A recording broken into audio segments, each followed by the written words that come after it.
Guess what? Decoding Confidence, the 7 Habits of Confident Leaders is launched this week. This week, I cannot believe I'm telling you this. Monday, 4th of May, that's today. This podcast has gone live today, Monday, 4th of May. You can purchase it for your Kindle. So if you're an electronic book reader, get it right now to your Kindle. Tomorrow, Tuesday, 5th of May, is the official launch date for the book, where you can get the paperback copy or the hardback copy. Some of you have already started to receive the hardback copy, which is just blowing my mind.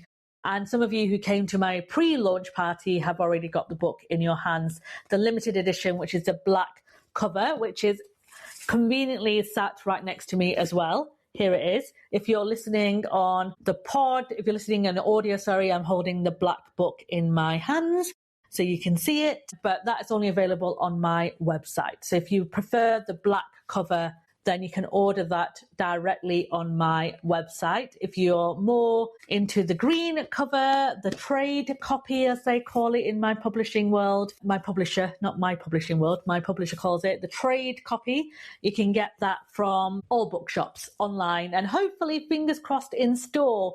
So if you see it on your travels in any stores, any bookshops, please take a photo and send it to me. I cannot tell you how excited I get when I see my book in bookshops. So please send it to me.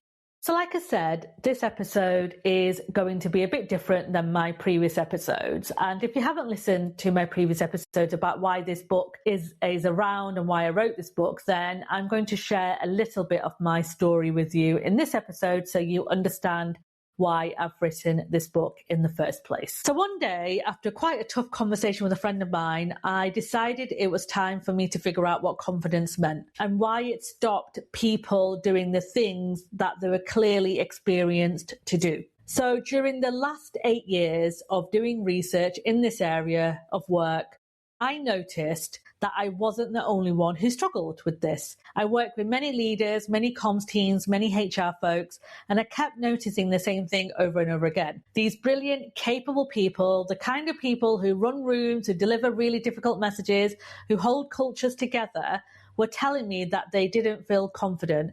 And it wasn't in that humble brag way. It was in I'm wondering if I'm a fraud and if I should have been given this opportunity. And I've been promoted several times and I still don't trust who I am. And the books that I kept recommending to them didn't often address the challenges that so many people in the workplace faced. And confidence was always kind of attached in these books as a personal problem that we had to fix. But the thing about it being a personal problem is that what do you do when your workplace is toxic or your leaders don't allow you to show up as your best self? So yes, of course, confidence is a personal journey and the book addresses that. But the reason I focus on workplace confidence specifically, because it's often the workplace that impacts how we feel about ourselves. Toxic workplaces can impact our well-being and mental health. Many of us lose ourselves in this. It's because we've been kind of conditioned to believe that if we don't fit into a certain style of leadership, then we're not capable of being good leaders. So we adjust our personalities, we change who we are to fit in. And when we're doing this, it can alter our self-esteem because we're often going against our values. And that's when our integrity is put in question. And when our integrity is put in question, we start to shrink or we double down and we display toxic traits to mask some of our insecurities. And that isn't what real confidence looks like, not in my experience anyway. Real confidence is often much quieter than that, and it can feel a bit boring, I suppose. It's that leader who admits that they may have got something wrong in front of their team. It's a partner who pushes back on the CEO who tells them to do something that goes against their values. It's about someone asking a question that other people are embarrassed to ask. None of those kind of traits show up in a leadership book. Sometimes it tells you to kind of stand in a power pose. And I have nothing wrong with that. I love that kind of stance and that way of working, but it isn't a fix-all for everybody. Which is why Decoding Confidence, the 7 habits I focus on around boldness, around empathy, around learning, around integrity, around empowerment, around vulnerability, and it's around energy. And those are the 7 habits I personally experienced when I was researching confidence, and also saw in leaders who are doing incredible work with their teams. And that's what I break down in this book. This book isn't about a personality test. It isn't about find your confidence type either. It's that working framework around believe, where each habit is explained on why it matters, what it looks like when it's missing, and what it looks like when it's there.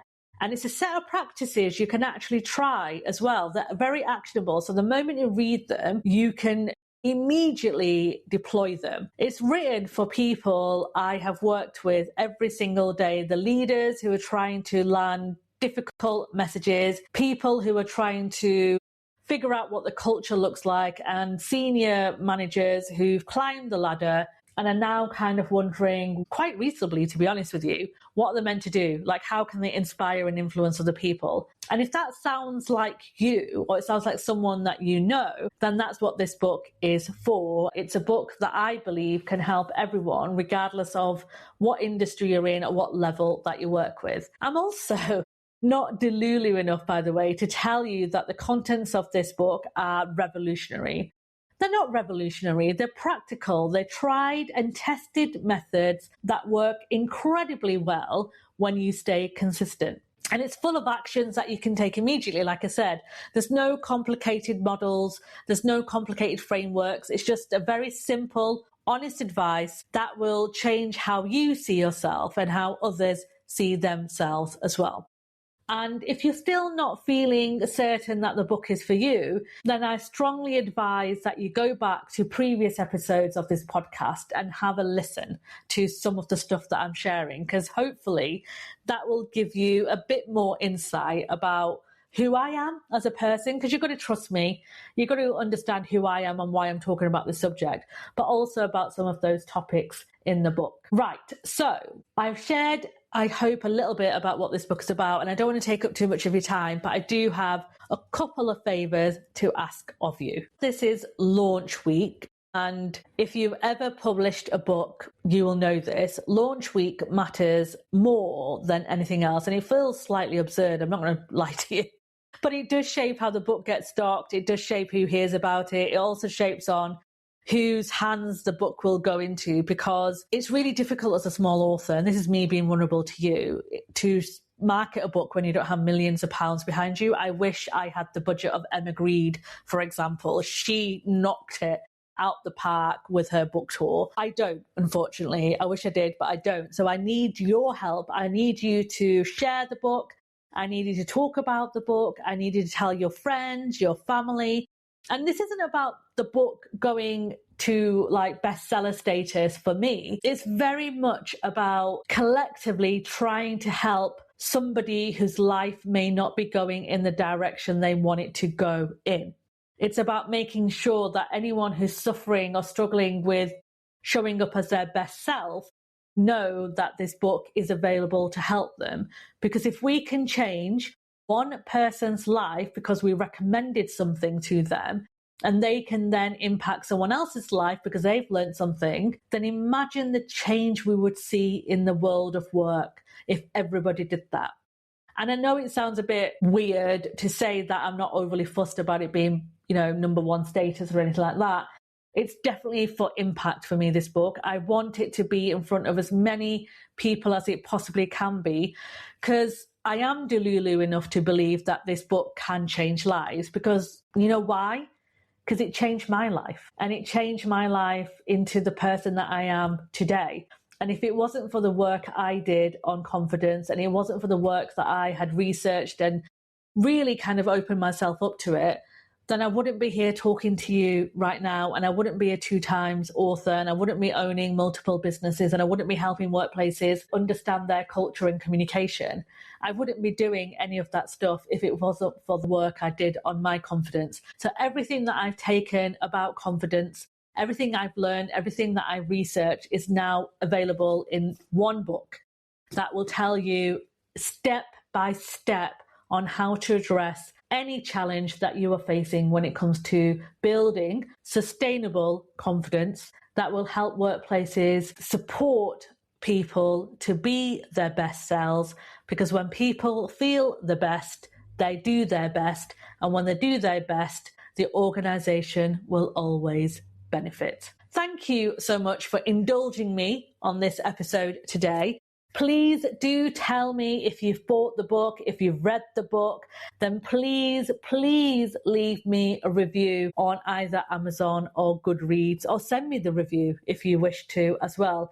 Reviews are critical, by the way, in books being shown in front of other people, and it demonstrates how much the book has helped you, I hope, in showing up for yourself as well. And getting a review out of people is hard work, and I've got a list of people that I need to leave reviews for. So I completely, utterly appreciate the time-consuming element of leaving reviews. But even if it's only a couple of sentences, it would make the biggest difference to the book, and it will really help bring some joy as well to know that the book has started to help you in the way I intended the book to help. Thank you for listening to me. Thank you for indulging me, like I said. Please do go out and share the book far and wide as you possibly can. And I truly 100% appreciate you and the support you've given me so far. Take care of yourselves, and I'll see you next time.